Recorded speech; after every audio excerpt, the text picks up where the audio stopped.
Hi. Hey, they said you want to talk real fast? Yep. Well, I didn't want to talk to them because they have body cam and my safety matters. Right. Now's your shot. So, if I told you that there were more people coming to them with way more shit, what happens? That's good. Anything you can tell me would be... As you can see, this young lady is telling, because somebody's in big trouble and she's trying to make it not be her. Cooperative. If you knew where they were taking it, that would be good. No, I don't. But I know that she has previous dealings with people who start with a C from Mexico. Okay. And she being Tasha. Yeah. So she has ties to the cartel. Tasha does. Tasha does. If somebody come talk to me, I can give them that, and I know who else they was meeting. I know who else was coming because they were dropping me off and going to meet these people. I was going to my Airbnb. I can give you all of that. Will I be home by Christmas? Where is it coming tomorrow? SDF. Okay, Louisville. That's SDF, correct? Yep. Okay. Do you know who's bringing it? Yep. Okay, let me get on the phone. Hold on. These girls got pulled over leaving the airport, I think in Kentucky or Ohio, and they had something in their luggage. Now, during the pandemic, when a lot of activities was going on, I remember I was asking some people just out of curiosity what these girls charge to take a flight with your bag. $1,000 to $2,000. These girls are not too swift. Probably don't ask you what's in the bag, or you're gonna lie, say it's some reefer, and it's something else. That's heavy though. I don't know if that's weed or not. It can't all be weed. All right.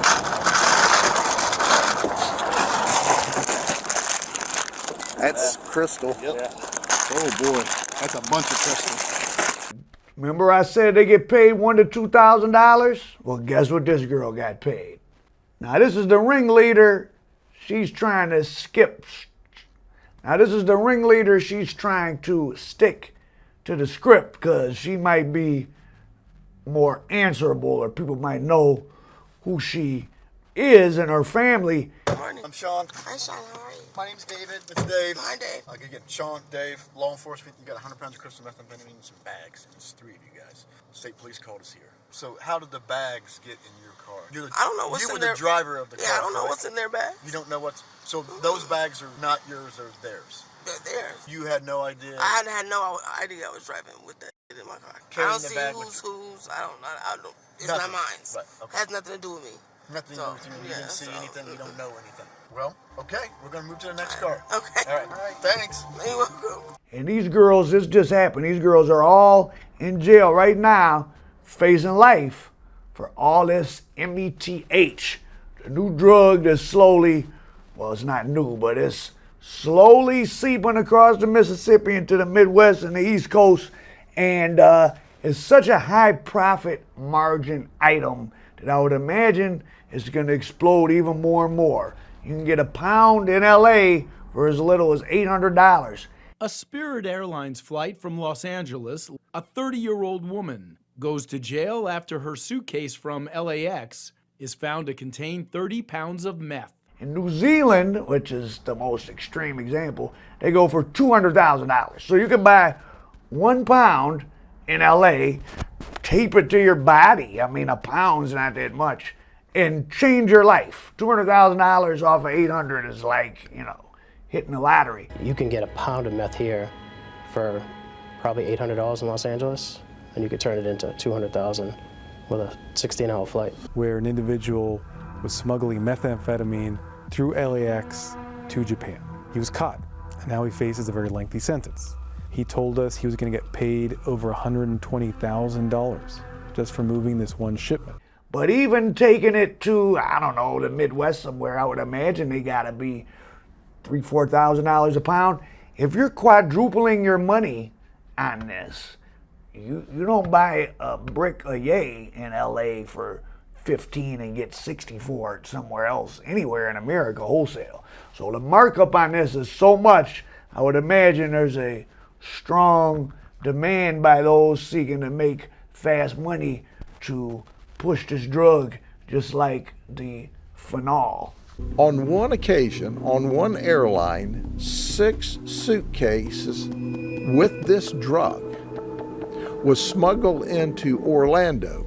Now, how is all this METHOD man moving around? Well, that and the reefers and the Fetty and everything, LAX, Los Angeles International Airport, has become the global trafficking hub. LAX has become the drug trafficking hub of the world. Los Angeles and all of Southern California is so swollen with drugs that we are now the marketplace for the world. From our streets, cartels are shipping it out, not just through LAX, but every other means possible. Between personal luggage, FedEx, UPS, Postal Service packages, cargo flights, is a trafficker's dream. It's the #1 airport for destinations and takeoffs. You may recognize Sheriff Grady Judd of Polk County, Florida. He's always making press conferences about criminals he's arrested. One of his press conferences maybe a year ago was about the large quantity of DOPE, specifically METH, entering into Florida from LAX. So Florida's even getting supplied from Southern Cali. The city of Los Angeles is the hub even for the state we associate with smuggling. They didn't so much as throw a pair of underwear in the suitcase to act like they were hiding the drugs. You think LAX has got a drug smuggling problem? Now, here's what's probably really the main thing to blame. Nobody's really in charge of finding illegal substances at the airport, which may surprise you. TSA's job is to get explosives, firearms. So easy not to be caught. We see drugs pouring out of LAX. They're not looking for drugs. In fact, like I tell people, Jason Pantages is the head of the TSA at LAX. So how does searching for drugs play into the TSA? So we don't search for narcotics. As I said, we search for weapons, incendiaries, and explosives. We don't have the ability to do that because we're not law enforcement officials. We're transportation security officers. We can't search for criminal activity. It's not within what we're able to do with our search authority. FBI and DEA may make a case on you outside of catching you at the airport and grab you on the way there or on the way leaving the airport, like what they did with the 3 girls. They let them get the stuff and drive off. Go ahead and step out of the car for me. What am I stepping out the car for, sir? Dog indicated. Go ahead and step out of the car for me. Okay, what? Step out of the car for me. Step out of the car. Just keep your hands where I can see them. You can leave everything in the car. Everybody's saying this crap's not theirs. Okay, that's fine. So they can, because she's trying to say, yeah, that's her name, but she was using it for free luggage or whatever. Problem is your name's on it. So Also for free luggage, then the dope's in the middle of the luggage. Right. So we know which bags the dope came out of, Yep, right? yep. I got each ID with phones, whose is whose. Plus it's on camera. So each person had dope in their bags. They all had their name, one of them had dope in them, right? Yep. 100% sure. Name. And different names, different Yep. names, all of them, right? Yep, So yep. all of them have a bag with their dope in it? Yep. They all said that they're going to the funeral. However, when I asked them the day of the funeral, they all gave me different dates. In fact, what the girl was talking about, letting the police know when the next people were going to land, perhaps some earlier set of people told the police about them because they pulled them over and they knew what they had. It's a game that the people, if you're thinking about trying to make some easy money smuggling somebody else's stuff, remember, whatever name you know them by, whatever phone number you got, even if you're planning to tell, like that girl clearly was, you might not even have anybody to tell on. What you gonna tell them? Oh, a guy named D, he's African American from Detroit. He's a Hispanic man in Los Angeles. That's not gonna even help you. I met a girl in LA. Just friendly, wasn't like romantically involved with her or anything, but she was cool. And but she kind of had like a down vibe. So I was like, are you going through some type of problem? She was out on bail because she got pulled over in Arkansas with a trunk full of METHOD man. And I tried to ask her a little bit about it. She didn't really want to talk about it. She seemed like she was mentally preparing to go away. And she disappeared. And someone got on her Instagram and was DMing me like, I'm in jail, can you help me? But the way it was worded, it didn't even sound like her, so I don't know what weird stuff was going on. I hope she didn't get too much time. She had the lawyer that she had was provided to her, she said, by whoever provided other things to her. So I'm sure the lawyer was just made there to make sure she didn't tell on them. There's no easy money in the dope game, especially if you're at the bottom of the food chain. The people higher up definitely plan on having you expendable all along. I talk to other people, and they claim the other bags aren't theirs, okay? Here's the thing, I understand sometimes people, they get into a money situation where, hey, they get down on luck or whatever, so they feel like they need to do something. That doesn't mean somebody's a bad person. I just want to know what your story is. My story is, my father is in law enforcement. I grew up buried in a sheltered community. So what happened today? Today, just with my cousins, going to a funeral. Okay, so I'm gonna stop you right there, okay? The funeral story is BS, because I talk to everybody individually, okay? Nothing matches up, all right? So we can start over. What's going on today? Because you know and I know that's not true, okay? So how'd you end up here with a bunch of narcotics? I just came with my cousins. You came with your cousins? So where's the narcotics going? Because that's what I'm concerned about now. I have no idea. Okay, so how'd you end up here? Are you getting paid to bring this? You getting a little bit, I'm sure? I literally don't know what else is going on. Are you getting paid or anything? Or? No. Because they're claiming all these bags are yours. No. Okay, all right. That's not the thing. So LAX is obviously just the most active hub in Southern California, but the LA metropolis is so vast, there's airports that even I hadn't heard of. Like there's a bunch of major airports, and there's one in the San Gabriel Valley in a city called Alhambra. Just a few weeks ago, some people who had gotten something out of the airport, they left it, or maybe they were taking it to the airport. No, I think they were picking it up from someone else had come in and gone, and they forgot it at the Airbnb. 235 pounds, once again, of the METHOD man. So just think, if you're taking that somewhere where you're going to get $4,000 each for it, that's $1 million just about. And if you paid $800, that's, $190,000 turns into $1 million. There's no other drug, maybe Fetty, I'm not sure, that has that big of a markup. So again, that's why I'm predicting it's already popping up even in like Detroit, not a place where it was available to my knowledge. I never saw it here, I don't think. It's moving around everywhere. A sweeping bust from Southern California to Oregon and Arizona of dozens of suspects in a drug trafficking ring. Investigators say the ring is linked to the Sinaloa cartel. And another interesting component of the fact that transportation has moved into packages and into airports.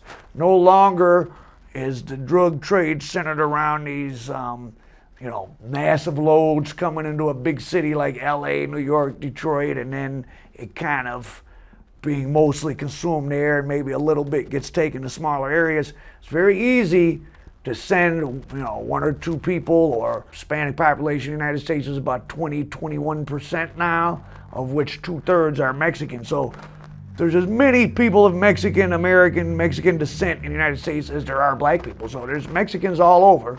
Not that Mexicans are all involved with drugs, but my point is that, of course, the Cartel is from just south of our border, is sending most of this stuff up, and many of them may have friends and relatives all in little cities around the country. They don't have to be in the big cities where the big federal task force are at. Just recently, 47 operatives from Sinaloa were rounded up. 400 federal, state, and local officers served all these search warrants. That's a lot of cops. It was a big operation. And a bunch of these mid-sized cities and smaller, they're really small cities in the Central Valley of California, south of the Bay, but north of LA. They were charged with Fetty METHOD man, firearms, money laundering. So cities like Brawley, El Centro, Westmoreland, Imperial, Calexico, I think Calexico's down on the border, Nyland, Holtville, Calipatria, and these mostly are in the Imperial Valley. Well, maybe Calexico, is that Imperial County? Imperial Valley is, well, might be the most valuable agricultural area in the world, but there's a lot of opportunities for retail level sales. So imagine you're getting these pounds for $800 and you're just sending 20 of them to, I don't know, Brawley, California, or Des Moines, Iowa, and you're breaking them down. You actually got a spot, and now you're making, I don't know, 10,000 off each one. Probably there's lots of people making 50 to 100 to 1 markups. So that's why probably the meth is flooding so much. One guy in this roundup of 47 people was making ghost guns and trading them for substances, and of course the ghost guns going back over the border to help the very people that are making the F and the M cheaper and sending it over. And the United States government and politicians act like all the problems come from south of the border, but without our guns, they wouldn't be able to have the level of violence that they do down there. And speaking of Fetty Wap, that's also getting cheaper and cheaper. In 2021, for example, right in Southern California, in the Imperial Valley, the big agricultural area, I guess north of LA, a ways north. And this is how fast prices fell. June 2021, people were copping them in bulk for $1.75 a pill. By December 2021, 6 months later, $1.25. And by May of 2023, they were 45 cents. So something that was already cheap dropped to a quarter of the price. I think that people that are smoking those, which is, I think the primary way people are using Fetty, at least on the West Coast, I mean, if they're 45 cents in bulk, you could probably buy a couple of them. I don't know. They're probably less than $5 each. And rest in peace, Ryan Leone, who I interviewed, who had been on H for 20 years and managed to stay alive. Remember, he came to do his final interview and he had said, yeah, I've started smoking the F, the pills, and he didn't last 6 months on that. And this is a guy that had been putting H in the system for 20 years. He said a single pill was so strong. He said, oh, if I smoked it and inhaled it and blew it in your face, talking to me, you might OD because you've never done it. He said, from blowing the smoke in my face, I might OD. This investigation in Imperial Valley into METHOD trafficking also had a U.S. Border Patrol agent as part of a spinoff investigation.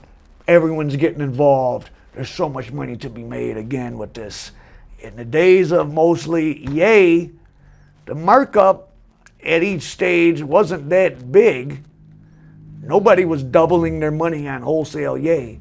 But on this other stuff, these substances made out of precursor chemicals, the profit margin is so high, I'm sure it's very tempting for anybody to get involved. And in fact, a state trooper or a county sheriff near where my place is, out in the desert, east of LA, was just caught transporting a huge amount for the guys from Culiacan.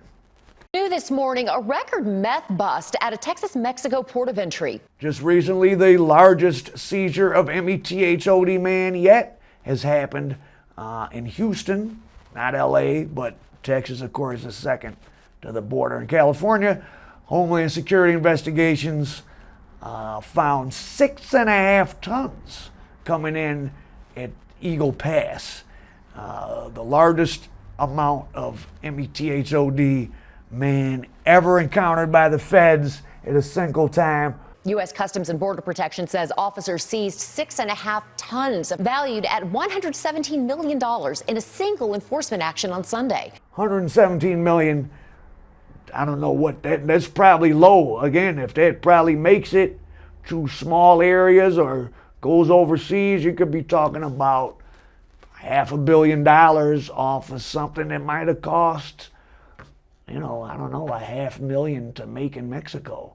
I know with Fetty, they say the people in Mexico, even selling at wholesale, for every dollar they put in, they can make $64.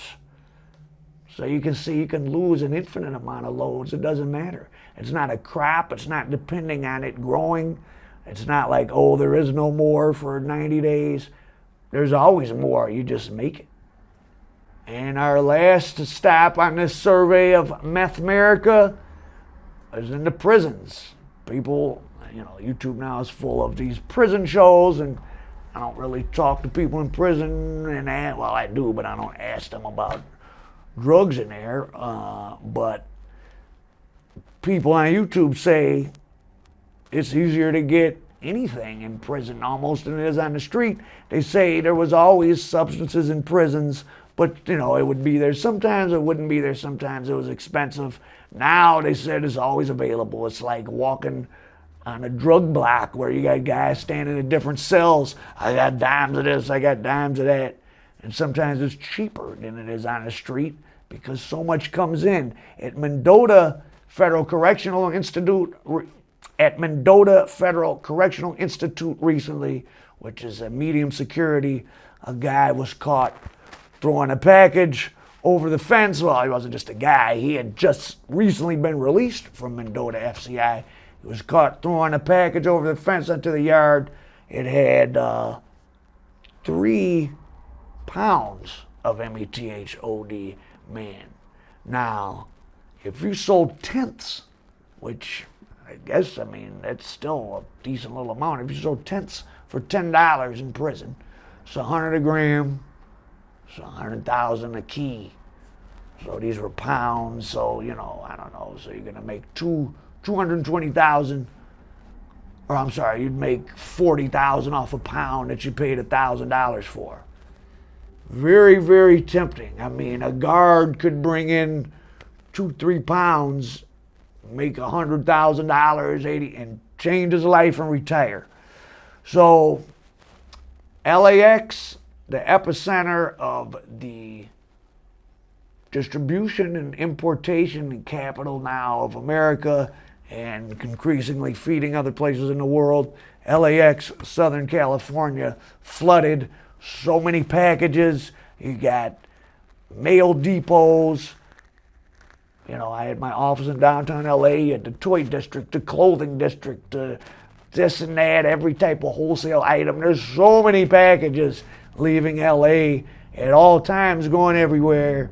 Not very hard to put something in one, and sometimes you get dumb girls that for $2,000 will take suitcases and maybe they don't even know what's in them.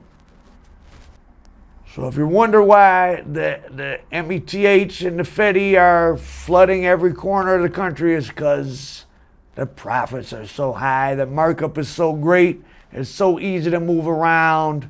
And don't be surprised if in the next year or 2 or 3 you see even inner city become awash with crystal. It is in LA, and you may have armies of meth heads like you had armies of base heads in the 1980s. And LAX apparently is the nexus for a lot of it, and the feds know it, but it doesn't seem like logistically there's much they can really do about it. It's just too ingrained in the economy. All these packages, all this travel. Who knows, this could be the thing that pushes the country towards general drug legalization, because it really it can't be stopped. And with drugs as strong as METH and Fetty, I think most people, even if you had access to it, aren't going to want to use it, I don't think. And those that want to already have access to it, and they no hope of stopping it.